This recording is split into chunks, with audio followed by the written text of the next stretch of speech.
The subject of my presentation is the EU MRV regulation. I have been following the developments on the MRV from the very beginning when I was a policy advisor in the European Parliament. For those who are not familiar with the MRV regulation, MRV stands for monitoring, reporting and verification of the CO2 emissions from the maritime transport. Let me say just a few words about my organization. Transport and Environment is a Brussels-based environmental group focusing on sustainable transport with 46 member organizations in 24 countries. Our main focus is on climate change and air pollution, and we're involved in the regulatory process at EU and international level with regard to the CO2 standards, reduction targets, and fuel quality. Transport and Environment participates and actively contributes to the IMO process.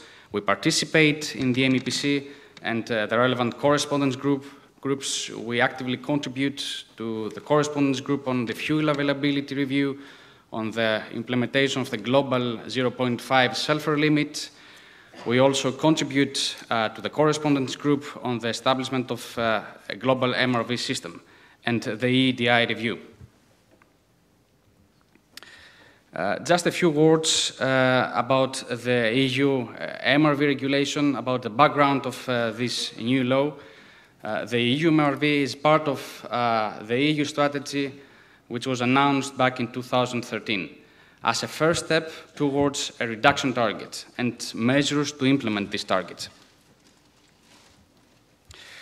With regard to the state of play on the adoption of the EU MRV, the final vote is next Tuesday. The new EU law will be finally and officially adopted by the plenary of the European Parliament next week. And just a brief comment, it's a regulation, not a directive, and which means that it doesn't need to be transposed into national law. It has a direct effect, and it enters into force on 1st of July 2015. Operation, of course, from 2018. The next milestones for the implementation of the MRV is the establishment of the two consultation groups by the European Commission for the adoption of the implementing and the delegated acts on the verification process and the definition of cargo carried for some ship types. When it comes to the scope of the new EU MRV system, in a phrase, it's all about transparency. The two main pillars of the new law is the collection of data on the CO2 emissions and the fuel efficiency of the ships. The main characteristic of the system is full transparency. All the information will be published per ship name.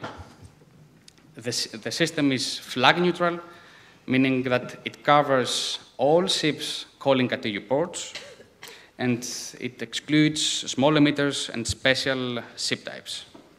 It focuses only on CO2, and fuel efficiency is expressed by 6 different metrics.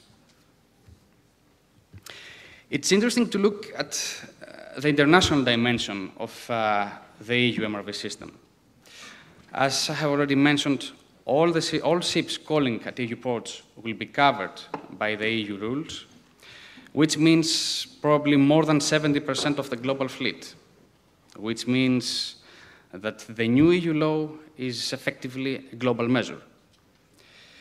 The second implication is that the new regulation provides the EU with a legal basis to speak for the first time with one voice in the IMO, especially on fuel efficiency and energy efficiency issues.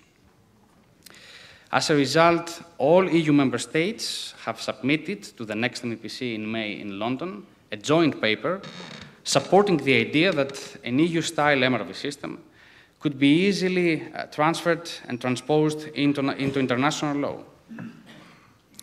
And when it comes to the IMO process, I have to say that there is a lot of reluctance, and many observers, many stakeholders, observers and members of the organization have expressed their unwillingness to consent to the collection of data when it comes to the fuel efficiency.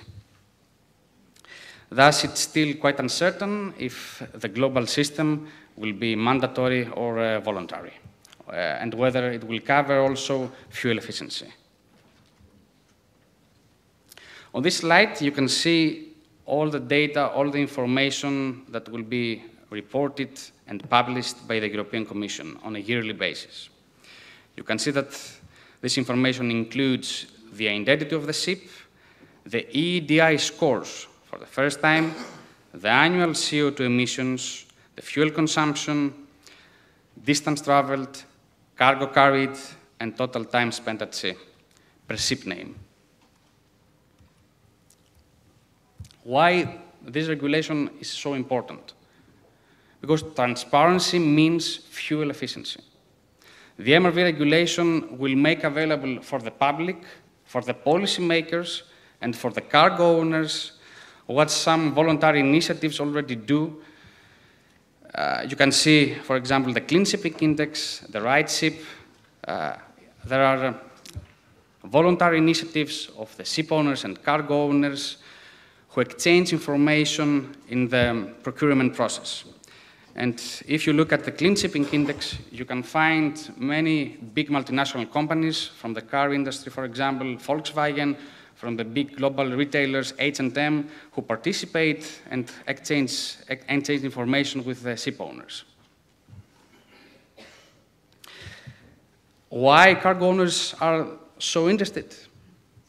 Because transparency means fuel efficiency.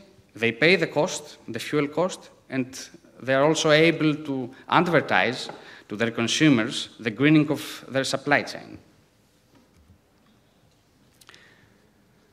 What is coming up next? Shipping is the only sector of the EU economy currently not covered by the EU reduction targets. Shipping emissions, global shipping emissions, have increased by approximately 70% since 1990. And what the third greenhouse gas IMO study found is that the increase in shipping emissions will be up to 250% by 2050. What this study also found is that the increased transport demand will offset any efficiency gains resulting by the implementation of the EEDI targets. What we urgently need is a reduction target at EU and at international level. If we are serious about creating a level playing field among the different sectors of the economy,